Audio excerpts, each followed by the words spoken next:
Friends, welcome to my YouTube channel. Today I am going to start history chapter number 2 Socialism in Europe and the Russian Revolution. So friend इसका हम part 1 देख चुके थे. आज हम सब part 2 start करने वाले हैं. हमने इकोनॉमिक्स एंड सोसाइटी भी देख लिया था. तो आज हम स्टार्ट करेंगे socialism in Russia. All politic party way illegal in Russia before 1940. जितनी भी पार्टी फॉर्म होती थी ना 1940 तक, उससे पहले जो जार निकोलास थे ना, वो पार्टी को बोल देते कि इलीगल है.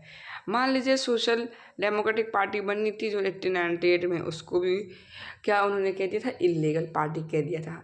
जार निकोलास खाली अपनी पार्टी को ही लीगल कहते थे, बाकी सब पार्टी को इलीगल कहते थे. Russian social democratic worker party जो थी वो 1898 में socialist who respect marks idea, socialist ने बनाई थी जो मार्क्स आइडिया को फॉलो करते थे. However because of government policy it had operate as an illegal organisation. Government policy के हिसाब से वो सब कहते थे गवर्नमेंट वाले कि इलीगल है ये organisation. It set up two newspaper, mobile workers and organise strikers. मतलब इसके अंदर न्यूज़पेपर वाले, मोबाइल्स वर्कर्स आते थे और जो स्ट्राइकर थे मतलब उसके खिलाफ थे जार निकोलास के, वो आते थे. Some Russian society socialist felt that the Russian peasants custom of dividing land productly made them natural society. तो जो सम रशियन सोशलिस्ट कहते थे कि जो रशियन पीजेंट्स मतलब फार्मर है ना, वो क्या चाहते थे, लैंड को डिवाइड हो जाए, न्यूट्रल नेचुरल सोशलिस्ट मतलब सबको इक्वल डिवाइड हो. So peasant not workers we in the main force of the revolution में ज़्यादातर वर्कर्स थे जो स्ट्राइकर थे. Russian could become socialist more quickly than other country. जो सोशलिस्ट है ना रशिया, बहुत जल्दी बन रही थी दूसरे कंट्री के मुताबिक. Socialist were active in the countryside through the late 19th century. Socialist जो एक्टिव हो गए थे इसमें late 19th century. They form the socialist revolution party in 1900. This is important. Socialist ने एक सोशलिस्ट रिवोल्यूशनरी पार्टी भी बनाई थी 1900 में. This party struggle for peasant sides के लिए उनके डिमांड, मतलब जो पीजेंट डिमांड करते थे ना उसके लिए पार्टी बननी थी. और वो उनकी डिमांड क्या थी पीजेंट की, तो लैंड हमें मिल जाए, इक्वल डिस्ट्रीब्यूट हो जाए और लैंड किसको ट्रांसफर कर दे, पीजेंट्स को. Social democratic disagreed with socialist revolutionary. जो सोशल डेमोक्रेटिक थी वो सोशलिस्ट रेवोल्यूशनरी से क्या डिसएग्री थी कि नहीं, हम अपना लैंड तो ऐसे, आप देखिए आपको कोई देता है कोई चीज़ तो आप बहुत मज़े से ले लेते हो, लेकिन आप जब कोई चीज़ आप उसको वापस करते हो तो नहीं, आप उतनी कोशिश ही नहीं देते. Lenin failed that peasant way not one United group. Lenin ने कहा कि पीजेंट एक यूनाइटेड ग्रुप नहीं है, उसमें बहुत लोग अमीर है, गरीब है, थोड़े बहुत वर्कर्स, लेबर मतलब वर्कर की तरह काम करते हैं दूसरे किसान के वहाँ पे जाके, और बहुत सारे जो किसान हैं, बड़े बड़े किसान हैं, वो अपने वहाँ पे छोटे किसानों को या वर्कर्स को काम पे रखते. Given this differentiation with them they could not all B part of socialist movement.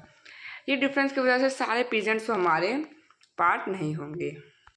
तो इसमें सोशलिस्ट का मतलब आप समझिए समाज के जो होते हैं ना, समाजवादी लोग, उनको सोशलिस्ट कहते हैं. The party was divide over the strategy of organisation. Party divide होते जो वोलमादिर लेनिन थे who lead the Bolshevik group. Bolshevik, it is very important. Lenin किसको लीड करते थे, बोल्शेविक ग्रुप को. Thought that is a repressive society like Tsarist Russian, the party should be disciplined and should be control the number of quality of its member. Other Menshevik thought the party should open to all. जो Vladimir Lenin थे ना, उन्होंने क्या कहा कि society जो सारे Russian party होनी चाहिए उसके अंदर सारे लोग नहीं आने चाहिए, सबके लिए ओपन नहीं होना चाहिए, उसमें क्वालिटी मेंबर्स होने चाहिए, पढ़े लिखे मेंबर होने चाहिए. लेनिन इस थॉट में थे. पर जो मेन सिविक पार्टी थी वो सोचती थी कि सारे लोग इसमें आ सकते हैं, जो एजुकेटेड नहीं है, जिसके अंदर उतनी क्वालिटी नहीं, वो भी आ सकते. अब हम जाते हैं टर्बुलेंट टाइम. टर्बुलेंट टाइम मतलब आसान टाइप आ गया, शांति नहीं थी रशियन में. 1905 की बात है.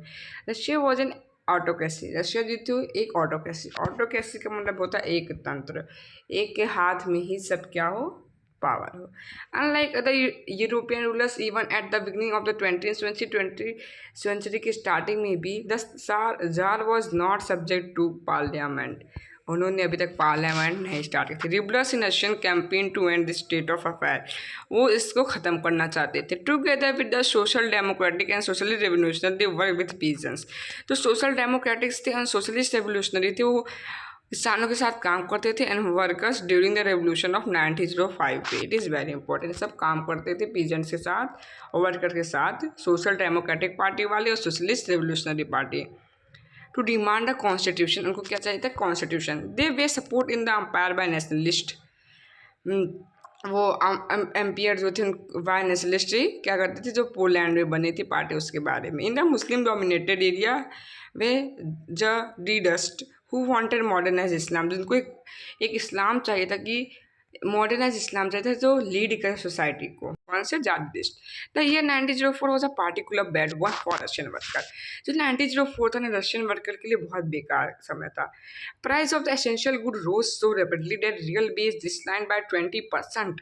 मीन जो प्राइस थी ना प्रोडक्ट्स की, जैसे आप कुछ सामान ले रहे हो, सामान की प्राइस पहले 20 रुपये थी और बढ़ा के 40 रुपये कर दी, और आपकी बेस मान लीजिए 100 रुपीज़ है और उसको घटा के 80 कर दी। सो इसमें ये कहा गया कि बेजेस जो थी वो कम करते जा रहे थे, कम कर दी थी 20%, और जो प्रोडक्ट के प्राइस तो बढ़ा दिए थे।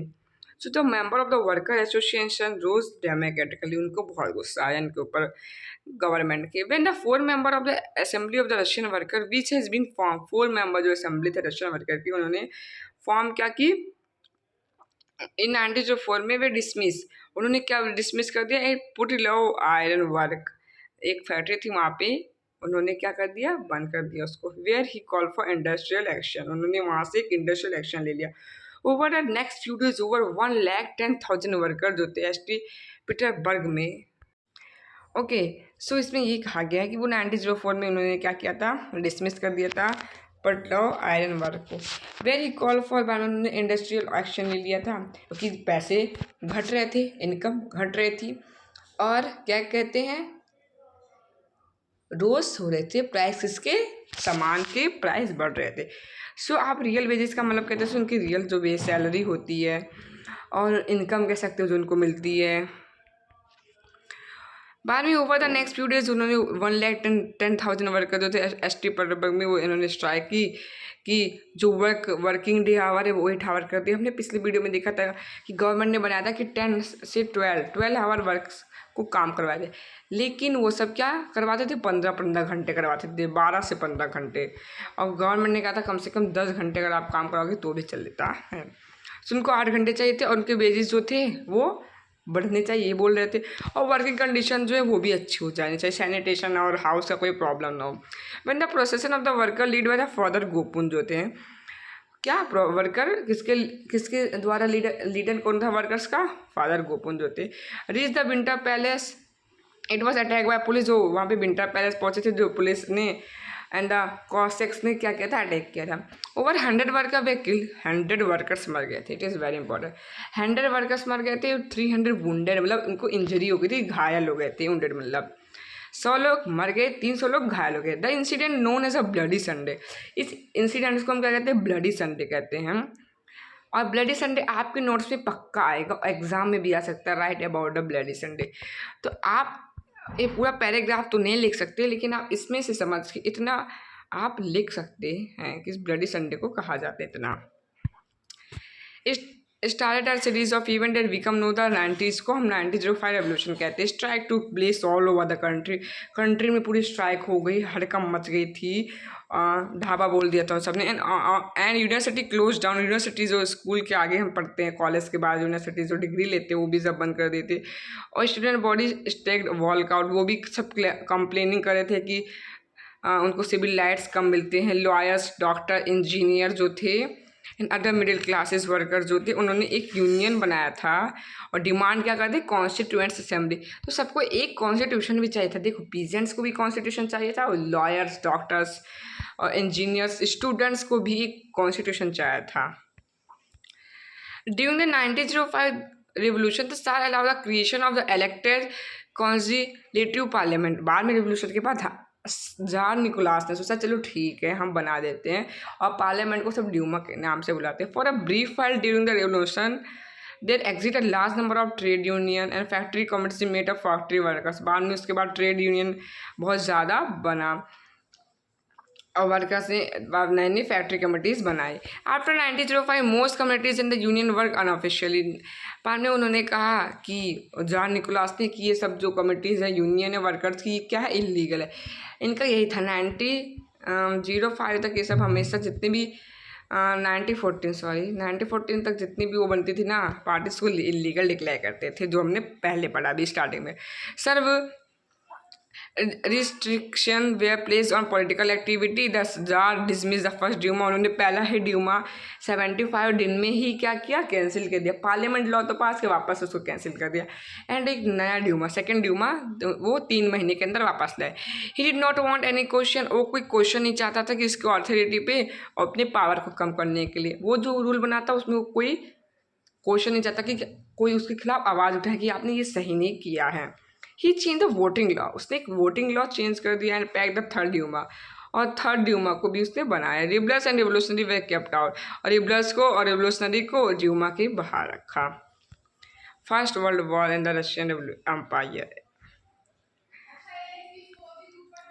इन 1914 war broke out between two European alliance. दो के बीच में क्या हुआ था, फर्स्ट वर्ल्ड वॉर के बारे में पढ़े।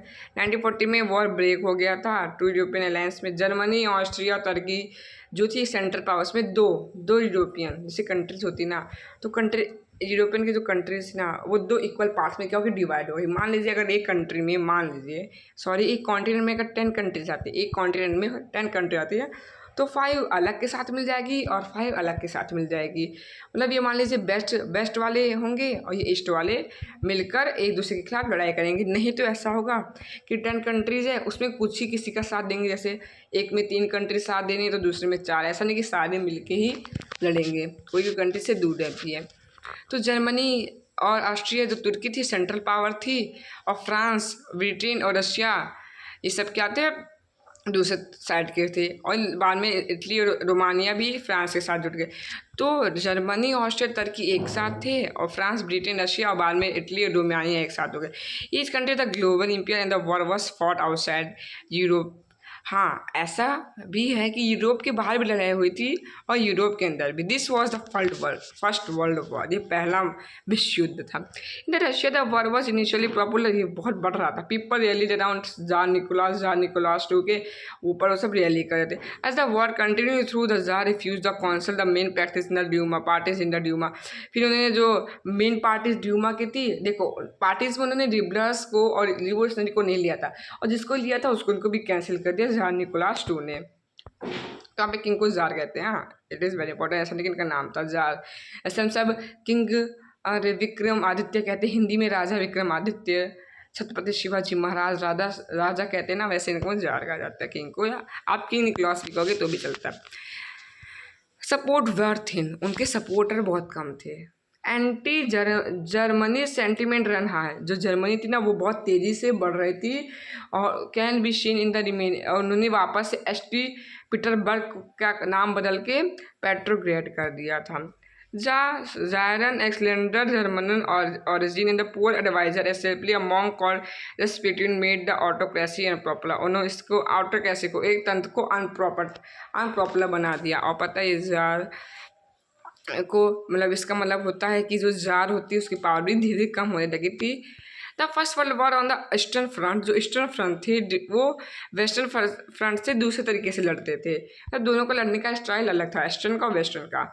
इन the west armies fought from a trenches, और वो सब पता है जो वेस्ट आर्मीज थे ना वो सब ट्रेंचेस मतलब मिट्टी में गड्ढे बना बना के लड़ रहे थे। And the eastern आर्मीज moved a good deal and fought battle living large, वो लार्ज कॉसिलिटीज़ को छोड़ के लड़ रही थी। उन्होंने गुड डील बनाई थी। अब कॉजिलिटीज़ का मतलब होता है कि बहुत बड़ी मतलब एक साथ ग्रुप बना के नहीं लड़ रहे थे, बहुत बड़ा मतलब हाथों हाथ मतलब नहीं लड़ रहे थे। Defeats were shocking in the domination Russian armies lost badly. वो रशियन जो थी वो हार रही थी जर्मनी और ऑस्ट्रिया में 1940 और 1916 के बीच में। देयर वर 7 मिलियन कॉसलिस्ट वेयर 1917 जो बन चुके थे। अस दे retreated. The Russian army जो डिस्ट्रॉय हो रही थी, उनकी क्रॉस बिल्डिंग डिस्ट्रॉय हो रहे थे to prevent the enemy from being alive पर ऑफ द लैंड। पता है वो सब ना, मतलब उनसे बचने के लिए रशियन आर्मी खुद की क्रॉप्स और बिल्डिंग्स को तबाह कर देते थे कि जर्मनी उसको ना हथियार दे। The destruction of the core of building lead 3 million refuse करना पड़े रशिया को। 3 मिलियन मतलब 30 lakh in Indian language. The situation created the government and the czar. जो सिचुएशन थी वो उनके कंट्रोल में नहीं थे जार के। तो soldier did not wish, soldiers को पसंद नहीं था क्यों लड़े। देखिए ये रशियन सोल्जर हैं जो फर्स्ट वर्ल्ड वॉर के बीच में, देखिए कितने सारे हैं। द वॉर ऑल्सो है सर्वाइव इम्पैक्ट। हाँ, इंडस्ट्री पे बहुत बड़ा असर पड़ेगा। आप कोई जब देश एक दूसरे के लड़ता है ना तो इकोनॉमिक्स पे तो फ़र्क पड़ता है। रशियन ओन इंडस्ट्रीज बहुत कम थी। The country was cut off from the other supplies of the industrial good by Germany control. Germany control ने बाल्टिक सी में क्या कर लिया था, कंट्रोल कर दिया था। तो वहाँ पे सप्लायर्स रुक गए थे, मतलब सप्लाई रुक गए थे इंडस्ट्रियल गुड्स को। मान लीजिए ये एक सी है, ये बीच में एक ओशन है, मैंने ओशन लिखा ओशन, और यहाँ पे रशिया है, ये रशिया इधर पूरा बड़ा सा है मान लीजिए, यहाँ पे एक दूसरी कंट्री है। तो अभी जो सी है ना, ये जर्मनी ने क्या कर लिया था, कब्जा कर लिया था। अब ट्रांसपोर्ट वहाँ से वो सामान नहीं हो सकता था क्योंकि जर्मनी ने कब्जा कर लिया था। सो इसको पता इकोनॉमिक्स का बहुत बड़ा वो पड़ेगा, बोझ आएगा। इंडस्ट्रियल इक्विपमेंट जो थी वो डिसनेगेटेड हो गई थी, रशिया में ख़त्म हो रहा था फटाफट सब चीज़, होगी वहाँ पे बहुत सारी चीज़ डिस्ट्रॉय भी हो गई थी। बाय 1960 जो रेलवे लाइन थी वो भी टूटने लगी थी। एबल बॉडी जो ठीक ठाक हेल्दी पर्सन थे उनको भी वो रशियन गवर्नमेंट कहती थी कि आप जाके वॉर में लड़ो।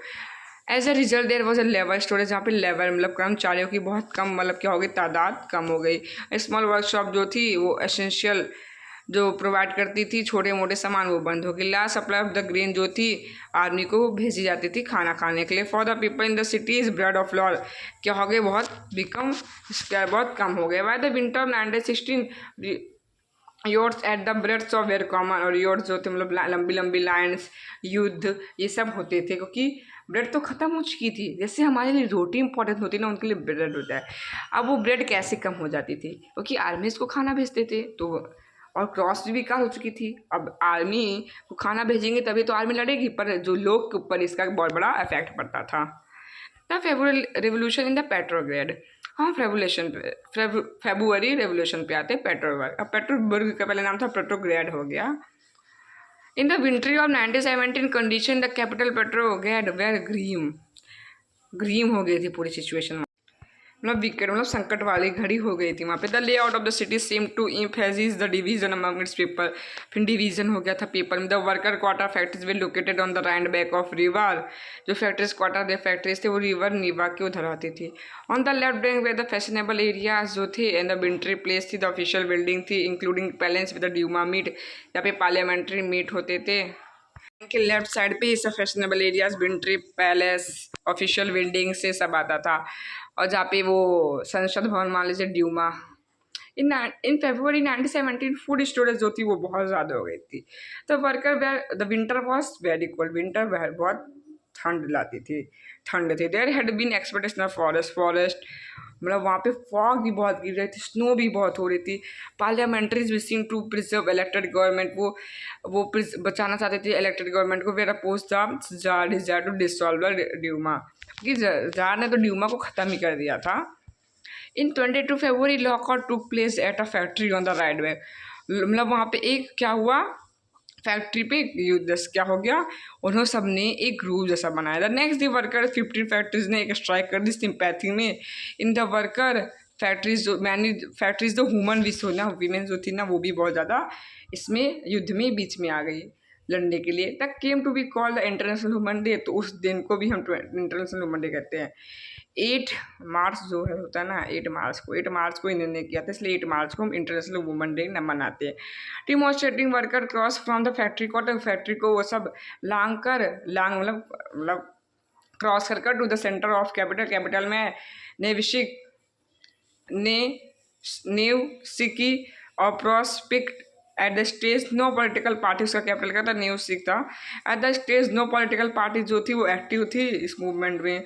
As the fashionable quarter the official building जो थी वो किसने घेर ली थी, वर्कर्स ने। पता है उन्होंने मतलब वो सब राइट में थे ना, रिवर नीवा के राइट में थे वो सब वर्कर्स जो फैक्ट्रीज थी, तो वो सब ना वो सब जो रिवर नीवा को नाव किया है, नीवा को नाग कर मतलब लांग कर आए, उसको क्रॉस कर आए लेफ्ट साइड में जहाँ पे फैशनेबल थी और ऑफिशियल बिल्डिंग को सबने घेर लिया। द गवर्नमेंट ने इम्पोज अ कर्फ्यू, गवर्नमेंट ने कर्फ्यू लगा दिया। कर्फ्यू बहुत है कि क्या होता है, जैसे कोरोना में लगाया था कि शाम को कोई बाहर ना निकले, घर से बहुत कम ही सभी निकले। और डिमॉन्स्ट्रेशन डिस्प्राइज बाय द इवनिंग, जैसे इवनिंग में लगा था कर्फ्यू वैसे, बट दे केम बैक, सब वापस से 24 और 25 को कर्फ्यू लगा दिया, सब चले गए थे 24 25 को वापस है। The government call out a cavalry, police को उन्होंने इस बार कहा कि उसके ऊपर नज़र रखे।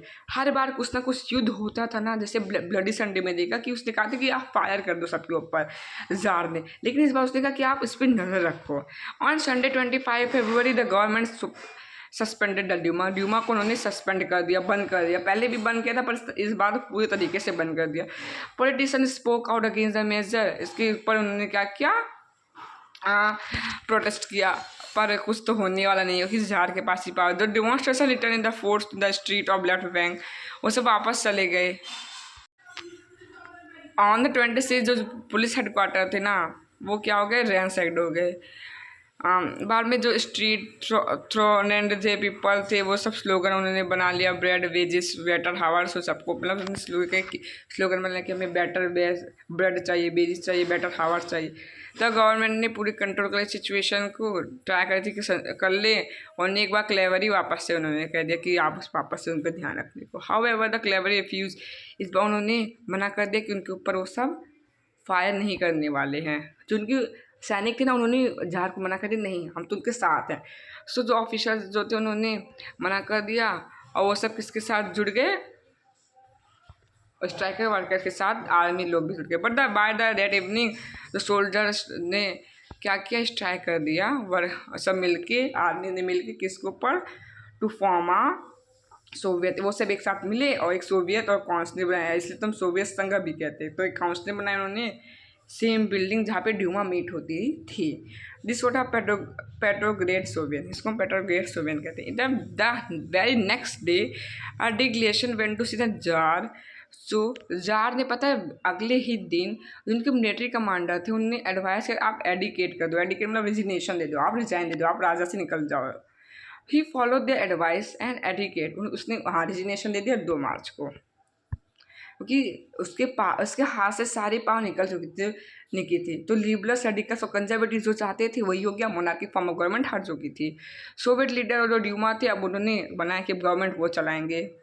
रशियन फ्यूचर जो था, अब वो कॉन्स्टिट्यूशन असेंबली डिसाइड करेगी, elected on the basic universal adult suffrage, मतलब राइट टू वोट अब होगा वहाँ पे। Petrovic had lead the revolution that brought the monarchy down in 1917। Okay, तो जो पेड्रो वर्क थी, मतलब फेबुलेशन क्या सिखाया उनको, कि उन्होंने मोनार्की फॉर्म ऑफ गवर्नमेंट को गिरा दी। सो जो आफ्टर फेब्रुवरी ना, वो हम नेक्स्ट वीडियो में देखेंगे। आपको वीडियो कैसी लगी जरूर बताइए, वीडियो को लाइक सब्सक्राइब जरूर कीजिए वीडियो को, और आपको कोई कुछ बात ना समझ आए तो मुझे कमेंट बॉक्स में फ्रीली पूछिए। वीडियो को लाइक सब्सक्राइब शेयर कीजिए। Thank you friend.